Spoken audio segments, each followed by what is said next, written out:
I think we've got those 7 steps down. Good. But I'm curious about something else. So we talked about the benefits of cooperative learning. But what are some like specific strategies or techniques that can really enhance collaboration in a PBL setting? Okay. How do you make sure that everyone is participating Right. and contributing their unique talents and perspectives? That is a great question, and we will dive into that right after the break. Sounds good. Yeah. Okay. So we've talked about how cooperative learning is really important in PBL, Yeah.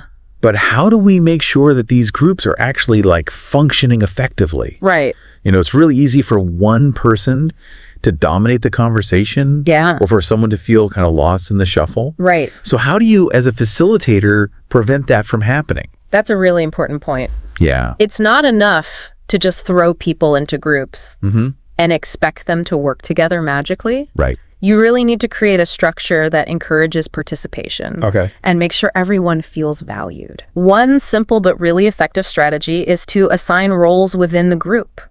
Okay. I like that. Yeah. So instead of like everyone trying to do everything, Right. each person has a specific focus Yeah. and they can really leverage their strengths. Exactly. What kind of roles are we talking about? It really depends on the project Okay. and the size of the group. Uh-huh. But some common roles include Okay. a researcher, a note taker, Okay. a timekeeper, I see. a presenter, Yeah. and even like a devil's advocate. Oh, interesting. Yeah. So this not only distributes the workload, but it also helps students develop different skills. Right. So it's not just about getting the task done. Right. It's about like helping them develop Yeah. those teamwork and leadership skills Exactly. that they're going to need later on in life. Yeah. And communication is key. Okay. You need to encourage that open and respectful dialogue within the group. Yeah. So you don't want people holding back Yeah. or feeling like their ideas aren't valued. Exactly. Yeah. How do you foster that? Well, one way is to establish some ground rules for communication at the beginning of the project. So you encourage things like active listening, Okay. respectful disagreement, Again. and giving each other constructive feedback. And you have to like model these behaviors yourself. You do. It's important to model those behaviors. Right. Yeah. It also helps to check in with the groups regularly, Okay. not to micromanage, Right. but to kind of provide support and guidance.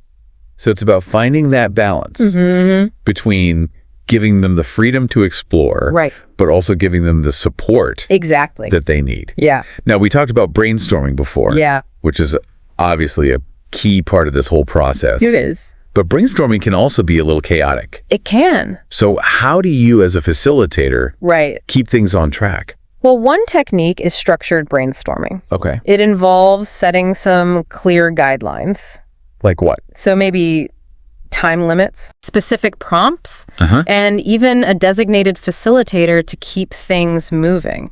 So you're adding a little structure Yeah. to the creative process. Exactly. You might even use visual aids Okay. like mind maps or whiteboards I see. to help organize the ideas. So it's about making sure that the brainstorming session Yeah. is productive, Right. but also inclusive. Exactly. You want everyone to feel like their voice is heard. Right. And, some students are naturally more vocal than others. Yeah. So you need to make sure that everyone has a chance to contribute.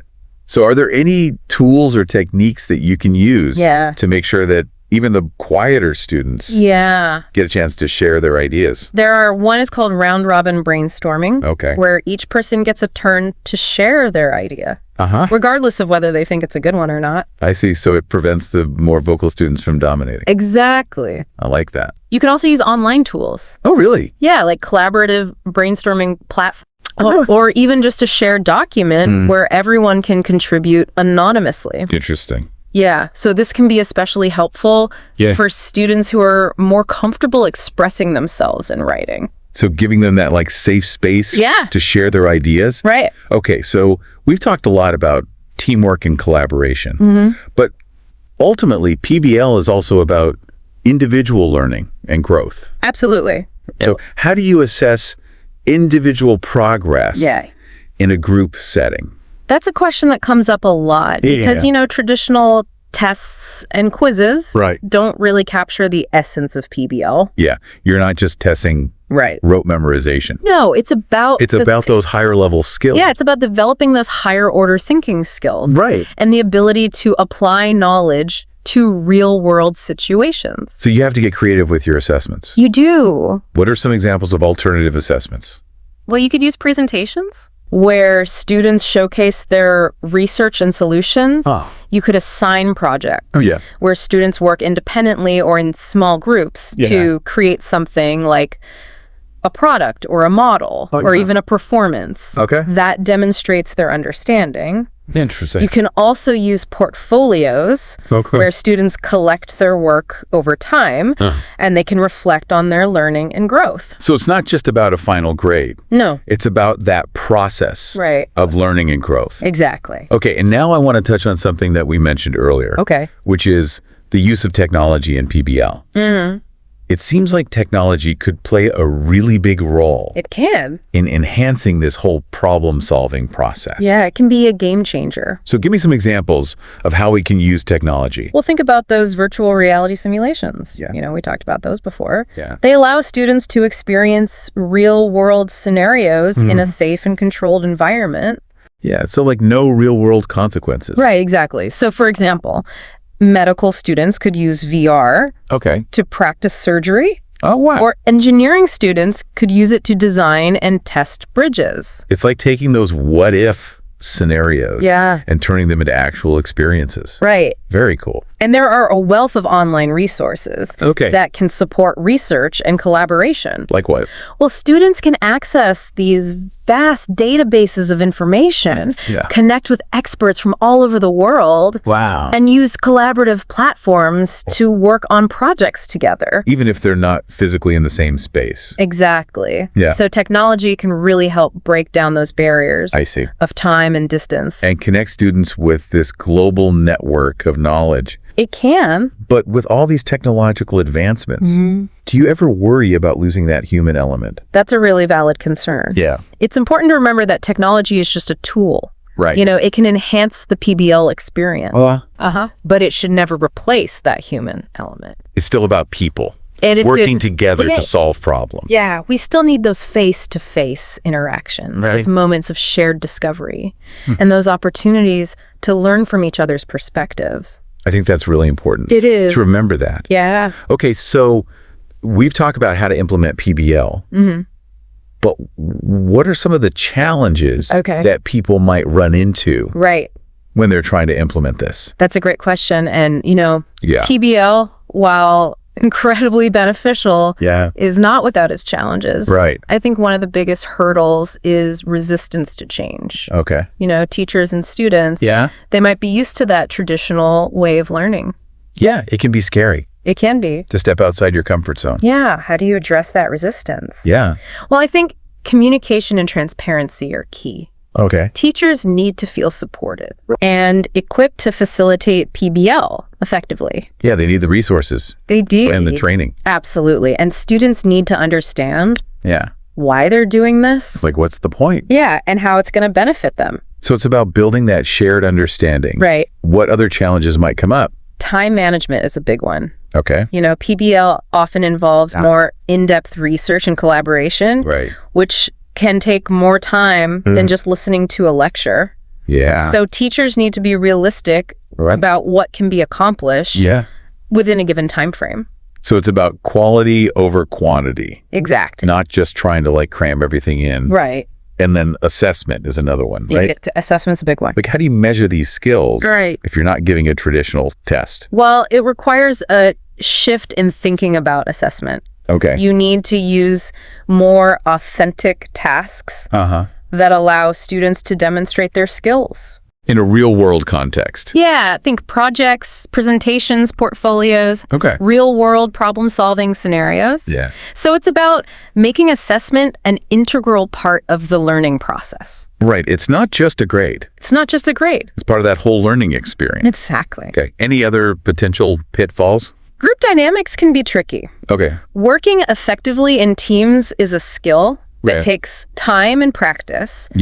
Not all students are naturally good at collaboration. And conflicts can definitely arise. So how do you deal with those conflicts? Well, as we talked about before, having those clear roles, communication guidelines, and a culture of respect can really go a long way. That makes sense. Yeah. And it's also important to support groups that are struggling, help them develop those teamwork skills. And sometimes you just need to have a conversation. Sometimes that's all it takes. With the group. Right. Just to get them back on track. Exactly. Remind them of the shared goal. Right. And that can be enough. Okay, so we've talked about a lot of potential challenges. We have. But I don't want our listeners to feel discouraged. No. Because these challenges are not impossible to overcome. Right. And PBL can be such a transformative learning experience. And it can be. But you need the right mindset and the right support. And remember, Yeah. challenges are opportunities for growth. That's a good way to look at it. Yeah. So as teachers and facilitators, we need to kind of embrace the messiness. It's not going to be perfect. It's not going to be perfect. Right. And be willing to adapt and adjust as needed. That's a good point. Yeah. It's not about being perfect. Right. It's about being open to learning. Absolutely. Growing along with our students. Yeah. Okay, so we've been focusing a lot on the practical aspects of PBL. But I want to shift gears a little bit. Okay. And talk about the bigger picture. So we talked about how PBL can transform the classroom. But what about its potential to address challenges beyond the classroom? That's a great question. Like, how can we apply these PBL principles to other fields or industries? Yeah. Or even global issues? That really speaks to the transformative potential of PBL. In what way? Because at its core, PBL is a mindset. Okay. It's a way of approaching challenges with curiosity, creativity, and a determination to find solutions. And that's something that you can apply to anything. You can apply that to anything. Any aspect of your life. Absolutely. So give me some examples of how we could use this PBL mindset. Okay, let's take healthcare. Okay. Imagine a team of doctors, nurses, other healthcare professionals using PBL principles to tackle a complex medical case. I see. They could collaborate to gather information, analyze symptoms, brainstorm potential diagnoses, and develop a comprehensive treatment plan. So it's not just about one doctor making all the decisions. Right. It's a team approach. And it's more patient-centered. Exactly. What other fields could we apply this to? Well, let's think about the business world. Okay. Imagine a company that's facing like a decline in sales or a shift in market trends. Right. Instead of panicking or resorting to like those outdated strategies, they could use PBL principles to analyze the problem, identify the root causes, and develop some innovative solutions. So they're being proactive. Yeah. They're adapting to the changing world. I got the key. What about social challenges? Like poverty or inequality? Absolutely. Or climate change? Imagine a community facing those kinds of issues. They could use PBL to organize, mobilize, and create solutions. So they're not just victims of circumstance. They're empowered. They're taking action. Exactly. That's powerful. But how do we get more people to think this way? That's a great question. PBL is still not that common. It's not as common as it should be. So how do we get the word out? I think it starts with education. Okay. We need to expose more students, teachers, community leaders to the power of PBL. Right. Like, show them what it can do. Yeah, share those success stories. Yeah. Show them how it's transforming lives and communities. So it's about raising awareness and building a movement. Exactly. Oh, so let's bring it back to our listeners. Who are probably thinking, okay, this sounds great. Yeah. But how can I use this in my own life or in my own work? Start small. Okay. You don't have to overhaul your entire life overnight. Right. Pick one challenge, one area where you're feeling stuck, and approach it through that lens of PBL. I see. Define the problem, brainstorm solutions. Seek out knowledge. Collaborate with others. And just see what happens. So just take that first step. Right. And don't be afraid to experiment. Exactly. And remember, PBL is a journey. Not a destination. Not a destination. Yeah, there will be bumps along the way. Yeah, of course. You know, mistakes will be made. Everyone makes mistakes. Yeah, it's all part of the process. It's how we learn. Embrace those challenges. Celebrate those successes. And never stop asking questions. I love that. Yeah. So it's about approaching challenges with curiosity, with creativity, and with a willingness to learn. And a willingness to grow. And grow. Absolutely. Okay. I think that's a perfect place to wrap up our discussion about PBL. Yeah. We've covered a lot of ground. We have. But as always, there's more to explore. There is. So after a quick break, we'll come back with some final thoughts on problem-based learning. Sounds good. All right. So we're back. Yeah. And ready to kind of wrap up our exploration of PBL. I feel like it's been a really interesting conversation. It has. We've gone from like the really practical aspects to like the big picture stuff. Yeah. Thinking about how PBL can impact like the whole world. Absolutely. And I think we've really shown how powerful PBL can be. Yeah. For like critical thinking, collaboration, creativity. Yeah, we've talked about how PBL can really help you become like an active learner. You know, taking charge of your own education. Right. And then applying what you learn to real life challenges. Absolutely. And we talked about the importance of working in teams. Yeah. You know, how that can help with problem solving, but also just like developing those communication skills. Right. Because you got to learn how to work with other people. You do. Which is so important. Absolutely. No matter what you do in life. No matter what you do. And we also talked about how the role of the teacher kind of changes in a PBL environment. Yeah. They're not just standing at the front of the classroom lecturing. Right. They become more like facilitators and guides. Yeah. Supporting students as they go through that process.